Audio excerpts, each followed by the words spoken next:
बहुत ज़्यादा हिम्मत की है कि आप लोगों से मैं अपनी बात शेयर करूं। तो मैं सबसे पहले मतलब अपनी ज़िंदगी की एक नई शुरुआत की बात करूंगी कि यहाँ मेरी शादी हुई थी। मैंने आज वो रिकॉर्डिंग सुनी तो मेरी हालत इतनी रो रो के ख़राब हो गई। मेरी सबसे पहले जो शादी हुई थी ना, वो हुई थी सूरज जी से। जानते होंगे, नहीं भी जानते होंगे, वो मेरे पहले हस्बैंड थे। यहाँ मेरी शादी होके आई थी। प्यार भी करते थे और नहीं भी करते थे, जो भी था। मतलब मैं ये कहूँगी कि प्यार करते हो तो तुम कुत्तों जैसा सलूक कैसे कर सकते हो मेरे साथ में। आज कुछ लोग बोल रहे हैं कि मेरे सास ससुर सही है ना। तो मैं शुरुआत करूँगी अपनी ज़िंदगी, क्योंकि मैं थक गई हूँ। मैं बिल्कुल थक गई हूँ। छुपा छुपा के जब से मेरी शादी हुई है, मैंने इनकी गलतियाँ सिर्फ और सिर्फ छुपाई हैं। और कोई लड़की होती ना, उसी दिन इनको छोड़ के चले जाती, इनकी औकात दिखा देती। पर मैंने कहा कोई बात नहीं, ठीक है। ये पता है क्या करते, मारते पीटते, फिर दूसरे दिन प्यार से बोलना। पहले चिल्लाएंगे, अपनी औकात दिखाएंगे, फिर प्यार से बोल देते। मेरे को ये था, मैं डरती थी। 18 साल की शादी हुई थी, कितना चार दीवारी के अंदर रहती है ना, जो चार दीवारी में कैद रहती है ना बहुएं, अक्सर उन पे ना बहुत जुल्म होता है। अंदर ही अंदर बहुत अत्याचार होता है उनके साथ, और इतना गलत गलत व्यवहार होता है ना। फिर भी वो ससुराल वाले ऐसे उम्मीद रखते हैं उस बहू से कि उनकी बहू हमारे लिए हमेशा तारीफ़ करे, अच्छा बोले हमारे लिए, और अच्छे अच्छे व्यवहार हमारे लिए बोले, और हमारी तारीफ़ जितना करे उतना कम है। अरे तारीफ़ लेने से पहले बहुओं की एक बार आप भी सोचो कि आप हम पे जुल्म कर रहे हो, फिर भी हम तारीफ़ कर रहे हैं। सोचो कि हमारे अंदर भी कितना बड़ा दिल होगा, हम कितना कुछ बर्दाश्त कर रहे हैं, घुट घुट के जी रहे हैं अंदर ही अंदर। अंदर से तो हमारे लिए आत्मा से ऐसा निकलता है कि भगवान तुम्हें कब सज़ा मिलेगी, लेकिन हम भी फिर भी चाहते हैं कि हमारी शादी हो चुकी है, हम आ जाएंगे तुम्हें छोड़कर, अब सब कुछ मेरा यही है। नमस्ते, जय श्री राधे कृष्णा। जन्माष्टमी की आप सभी को हार्दिक शुभकामनाएं। मैं ऑफिशियल रितु यादव जी, देहरादून से।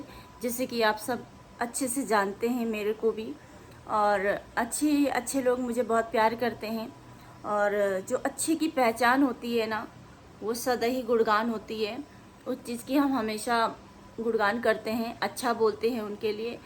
तो आज मैं ठीक हूँ। 4-5 दिन से मेरा तबीयत ख़राब हो रखा था। एक्चुअली मुझे फ़ीवर भी हो रहा था और भी कोई प्रॉब्लम थी मेरी तबीयत में। तो मुझे भी काफ़ी सारी टेंशन प्रॉब्लम्स के चक्करों में जो है मैं भी अपनी तबीयत ख़राब कर लेती हूँ। हालांकि मुझे टेंशन लेना नहीं चाहिए, टेंशन से कुछ नहीं होता है। जब तक उसका संघर्ष नहीं करोगे, जब से उससे लड़ना नहीं सीखोगे, जब तक आपको कोई हल मिल नहीं सकता। तो मैं भी ज़्यादा दिमाग से ले लेती हूँ, क्योंकि मेरे पास भी कोई सपोर्ट नहीं है, ना मायके से ना ससुराल से, कोई कुछ नहीं है। मैं किसी से उम्मीद नहीं करती हूँ। फ़िलहाल परिवार में ऐसा कोई समझदार है ही नहीं है। तो फ़िलहाल मैं अपने आप ही जिम्मेदारी उठाती हूँ। आप लोगों को पता है फैमिली मेरी कैसी है। तो आज मैं आपको बताना चाहती हूँ कि कल रात को मैंने, हालांकि परिवार का मैटर है, बोलना नहीं चाहिए, लेकिन जब एक बहू के ऊपर अत्याचार होता है तो हम लोग जो है बोलने के लिए मजबूर हो जाते हैं। और बोलना चाहिए, क्योंकि हम भी किसी की बहू हैं और हम लोग भी किसी की बेटी हैं, हमारा अधिकार बनता है बोलने का। और जब उस बात सामने आ जाती है, जब कोई भी बात होता है सामने आ जाता है ना, तो भी बोलना पड़ता है, क्योंकि वो हम सब बहुओं का अधिकार होता है बोलने का। तो मैं आज बात करने वाली हूँ स्नैपी गर्ल सपना की। तो सपना एक बहुत अच्छी लड़की है, बहुत ही अच्छी है। जितनी तारीफ़ की जाए ना उतनी कम है। और मैं उसका ब्लॉग आज से नहीं, न जाने कितने साल से मैं देख रही हूँ। मैं सोशल मीडिया पे नहीं भी आई थी ना, तब से मैं देख रही हूँ। एक स्नैपी गर्ल सपना है और एक नेहा है, नेहा आशीष तिवारी हैं। लेकिन एक बारी मैंने कमेंट किया था, तो सपना ने मुझे रिप्लाई भी दे दिया था। बट एक बार को इसने तिवारी है, उन्होंने कभी भाव नहीं दिया। तो मैं चाहती हूँ चलो ठीक है, पोजीशन एक जैसी है, उनके भी हस्बैंड नहीं है और हमारे भी हस्बैंड नहीं है, और सपना के भी साथ जो हुआ घटना उसका भी यही हाल है। तो हम सोचते हैं कि चलो कोई बात नहीं यार, जिसका दिल जैसा होता है वो सामने वाले को वैसे ही ट्रीट करते हैं। भी हम तो अक्सर जो हमारे जो सब्सक्राइबर हैं, हमारे ऑडियंस है, जो भी हमें कमेंट करते हैं, हम उनका छोटा सा भी होगा ना रिप्लाई, तो मैं देती ज़रूर हूँ। मैं करके ज़रूर आ जाती हूँ। उनको ये लगना चाहिए कि मैं मतलब उनकी मैसेज को सीन कर लिया है, देख लिया है, और मैं लाइक रेड करके आ जाती हूँ। तो बहुत लोग नहीं करते हैं, बहुत लोगों को पता नहीं क्या होता है, मुझे नहीं पता उनके। चलो ये सारी बातें छोड़ती हूँ, मैं आज एक न्याय की बात करती हूँ यहाँ पे। जो है परसों मैंने रात को वीडियो देखी थी सपना की। तो मुझे ना बुखार बहुत तेज़ था, मतलब 100 कुछ बुखार था मेरे, और मैं बिस्तर पे तप रही थी। लेकिन वो वीडियो देख के ना कसम भगवान की बहुत रोना आया, बहुत रोना आया मुझे। मैं रो रही थी, मैं इसलिए रो रही थी कि हम बहुएं ससुराल में रहते हैं और कितना जुल्म होता है हमारे साथ, हम नहीं बोलते हैं, हम बोलते ही नहीं है। इवन माँ बाप को भी बोलो ना तो माँ बाप भी यही बोलते हैं कि बेटा अब तेरा ससुराल वही है, तेरा घर वही है, तेरा परिवार भी वही है। मतलब ऐसी ऐसी बातें जब बोलते हैं ना, तो एक बेटी को ना, बहू जो बहू होती है ना, उसको ये सब बर्दाश्त करने की ना आदत हो जाती है अंदर से। चाहे वो मार खाए, चाहे वो उसके साथ दिन रात जुलूम हो, चाहे कुछ भी हो उसके साथ अत्याचार, लेकिन एक बहू यही सोचती है कि यार अब मेरे बच्चे हैं और हमारे हस्बैंड ऐसे हैं, हमारे सास ससुर है, ये घर है, बच्चा हो गया है, मैं इसे छोड़ के कहाँ जाऊँ, कैसे जाऊँ, कहाँ रहूँगी, कैसे करूँगी। तो मन में बहुत सारे सवाल जवाब चलते हैं जो सिर्फ आँख में दिमाग से दिल पे लाना पड़ता है। यहाँ की भावना कोई नहीं समझता है।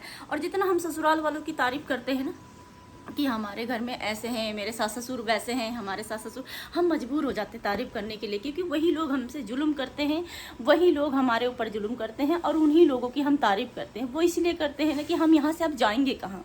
लेकिन बर्दाश्त करते हैं कि आज नहीं तो कल ठीक हो जाएगा, आज नहीं तो कल ठीक हो जाएगा, सब ठीक हो जाएगा। नहीं बताती, वो कभी भी नहीं बताना चाहती, सोशल मीडिया पे तो कभी भी भूल कर भी नहीं लाना चाहती थी। लेकिन जब सिर से पानी ऊपर हो जाता है ना, तब हर एक बहू को अपना राज खोलना पड़ता है। मजबूर हो ससुराल वाले मजबूर कर देते हैं कि अब तुमने हमारे बारे में अच्छा बोला है, हमेशा ही बोलती रहोगी। तो उन्हें ये नहीं पता कि एक ना एक दिन सिर से ऊपर पानी जब मटका भर जाता है ना, तो सारे जख्म, सारे पानी, सारे घाव बाहर निकल आते हैं। तो अन्याय करने का भी एक टाइम होता है। अन्याय करा उसने बेचारी ने कि नहीं, दो दो दर्द सहे हैं उस बंदी ने, दो दो दर्द सहे हैं। तो आप लोग सोचिए जरा, जो वो कभी कुछ बोलती नहीं थी, आज वो इतना बड़ा घाव, इतना बड़ा जख्म, इतना बड़ा दर्द अंदर रखती थी, वो सब कुछ बर्दाश्त करती थी। आज वो उसने कैसे उगल दिया ये सारी बातें। उसकी वीडियो मैंने देखी ना, मुझे कसम से इतना रोना आया, इतना रोना आया। हमने कहा बताओ, बेचारी सबकी तारीफ करती है, वो बंदी सबकी तारीफ करती, क्या तो सास, क्या तो ससुर, फैमिली मैटर में जो भी है वो सब की तारीफ करती है। दिल में झांक के देखो जाकर कि उसको कितना दर्द हो रहा होगा जब उसके पहले पति ने उसके साथ इतना अन्याय किया था, रात दिन टॉर्चर किया, मारा पीटा है, इतना इतना जुल्म किया। चलो जैसे तैसे किया, उनको उनकी तरह की सज़ा मिली, ठीक है, जैसे भी करके उनकी डेथ हुई, जैसा भी हुआ उनके साथ में। फिर वो अपने देवर को भैया बोलती थी, देवर एक मतलब भैया भैया बोलती थी। अचानक अपने उनके ससुराल वाले, उनका राज ना खुले कुछ तो उठाया उन्होंने, जिसको वो भैया बोलती थी उसको मजबूरी में उसका सैया बना दिया है, उसका सैया बना दिया। बोले उसके पति की जगह मतलब देवर को मिल गई। अगर वो देवर जी बोलती तो चलो, सबसे बड़ी बात तो ये देखो, बड़ों ने गलती करी है, छोटों ने गलती नहीं करी है, बड़ों ने किया है। के साथ अगर गलती हुई है तो सपना की मायके वाले डिसीजन लेते कि अब मेरी बेटी का क्या होगा, कहाँ हमें क्या करना है, कैसे करना है, कैसे नहीं। हालांकि ससुराल वाला कोई भी नहीं सोचता है। आज की डेट में देखो, मेरे भी जवान पति गुजरे हैं, अभी हमारी उम्र कुछ भी नहीं। हमारे ससुराल वाले कभी नहीं कहते तू दूसरी शादी कर ले या दूसरी शादी कर, कभी प्रेशर नहीं डालते, कभी बोलते तक नहीं। वो यही बोलते हैं कि बच्चे हैं, इन्हीं के सहारे जियो, ठीक है। एक हमारे माँ बाप भी हैं, वो भी यही बोलते हैं कि तुम्हारे बच्चे हैं, इनकी जिम्मेदारी ले रखी तुमने, तुम्हारा पति इनकी जिम्मेदारी ली थी, लेकिन वो तो नहीं निभाए, अब तुम निभाओ। लेकिन शादी करने के हमारे परिवार कोई भी एडवाइस नहीं देता। तो आप सोचो, सपना को 6 महीने भी नहीं हुए थे उनके पहले पति की डेथ हुई हो। आप सोचो कि उनकी शादी उनके देवर से कर दी जाती है, इतनी जल्दी भी क्या होती है। आपने देखा होगा हिंदू समाज में 1 साल तक कुछ कार्य नहीं होता, न शुभ कार्य होता है, न कोई अन्य कार्य होता है, कुछ भी नहीं होता। जब तक 1 साल नहीं हो जाता है, उसकी बरसी नहीं हो जाती है, तब तक के लिए हम लोग कोई दिन त्यौहार या कुछ खुशी ऐसा नहीं मनाते हैं। तो ऐसे ही सभी के लिए है। वो तो कोई अन्य कास्ट से तो है नहीं कि जो कि उसके धर्म में कोई माना नहीं जाता होगा। तो उन्होंने देखो, सपना ने नहीं कहा कि 6 महीने भी शादी को नहीं हुए हैं और अभी चलो शादी करवा दिया। वो भी देवर को भैया बोलती थी और भैया को ही पति बना दिया। तो यार ये समाज में ये उल्टा सीधा तो बड़े ही लेकर आ रहे हैं ना, ये बड़े ही कर रहे हैं ना। कुछ टाइम तो मोहलत तो देते, लेकिन देते भी कैसे, क्योंकि सपना घर से बाहर जाती तो उसका राजपाट सारा खुल जाता। और आज देखो दोनों उसके बच्चे, दोनों पति उसके गुजर चुके हैं और उस सास ससुर इतना जुल्म किए उसके साथ, बेचारी को रात रात भर पिटवाते थे, पहले पति से पिटवाते थे। लेकिन उनका फर्ज था कि बोलना चाहिए था कि मत मार मत मार मत मारो इसको, किसी की बेटी है, हमारी बहू है। काश उनके दिल में ये दर्द होता ना सपना के लिए, तो वो ज़रूर रोकती हैं वो दादा को आवाज़ लगाती रही। बेचारे बुजुर्ग लोग क्या कर पाएंगे, जवान यंग के बीच में बुजुर्ग कैसे आ सकता है। बंद कमरे में उसको इतना अत्याचार करते थे, इतना मारते पीटते थे उसको बेचारी को, फिर भी उसकी पति पत्नी का जो प्यार था ना, फिर भी वो था, प्यार करती थी वो। लेकिन यार शादी करने का मतलब तो ये नहीं कि तुम 4 दिन प्यार करो, 4 दिन के बाद तुम उसके साथ अत्याचार करो। मैं उन सास ससुर से कहना चाहती हूँ कि भाई अगर सपना की जगह पे तुम्हारी खुद की बेटी होती, सपना की जगह पे आपकी खुद की बेटी होती और आपका दामाद दिन रात उसे मार रहा होता, पीट रहा होता और आपके आंखों के सामने होता, तो क्या आपका दिल भी ना करता ये कि आप अपनी बेटी को बचाओ। लेकिन आपने सपना को कभी बेटी बनाया ही नहीं, सपना को हमेशा बहू और नौकरानी बना के रखा हुआ था।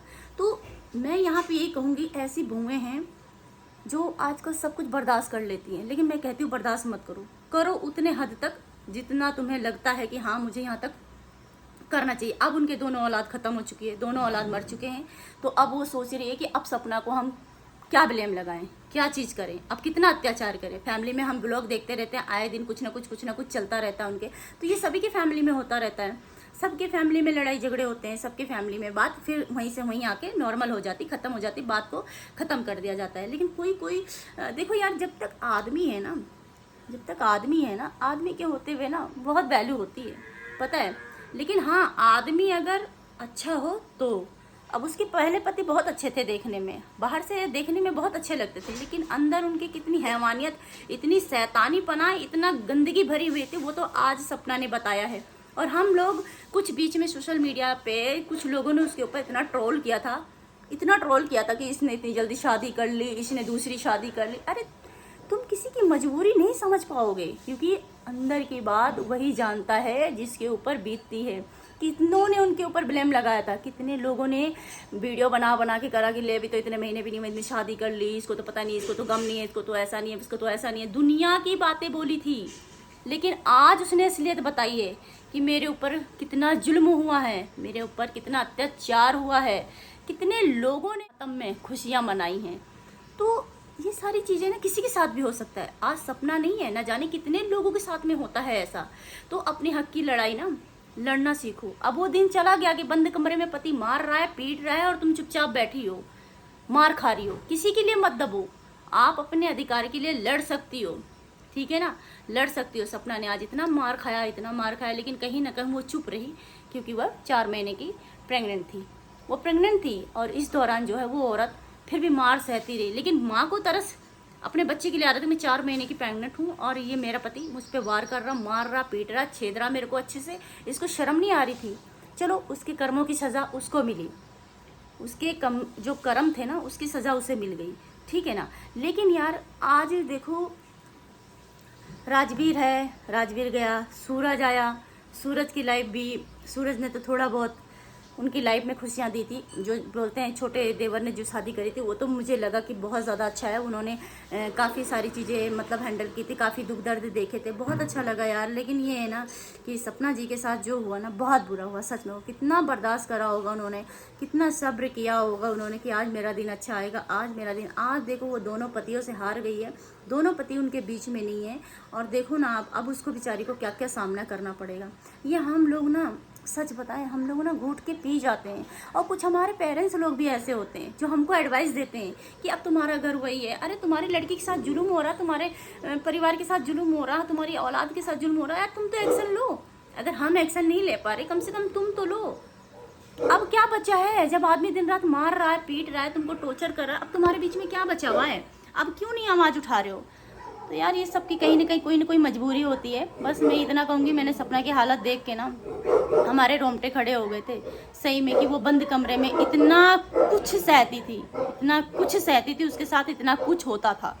हमने तो वो वीडियो देखी है ना जब से, सच में अब तो हम भी यही कहते हैं, भगवान जो जुल्म करता है ना उसके साथ वैसा ही व्यवहार होना चाहिए। तो मैं उसकी वीडियो देख के तो बहुत दुख लगा। और बहुत लोगों ने सोशल मीडिया पे उनको प्यार करते हैं, सपोर्ट करते हैं। और सपना आज से नहीं है, उसकी विद फैमिली एक टाइम पूरा सपोर्ट में था, लेकिन आज सपना को ना बहुत ज़रूरत है। और आप लोग सोशल मीडिया से हम यही कहना चाहते हैं, आप लोग जितना हो सके ना ऐसी बहनों को सपोर्ट करो। ठीक है, वो अपने पैरों पे खड़ी है तभी आज उसके साथ जनता जुड़ी है, उसके साथ उसकी पब्लिक जो हमारी सोशल मीडिया है वो जुड़ी है, प्लेटफार्म है एक। तो हमारा फ़र्ज बनता है कि अगर हम कुछ उसके बारे में कुछ सुनते हैं, कुछ करते हैं, तो उसके लिए हमें सपोर्ट करना चाहिए।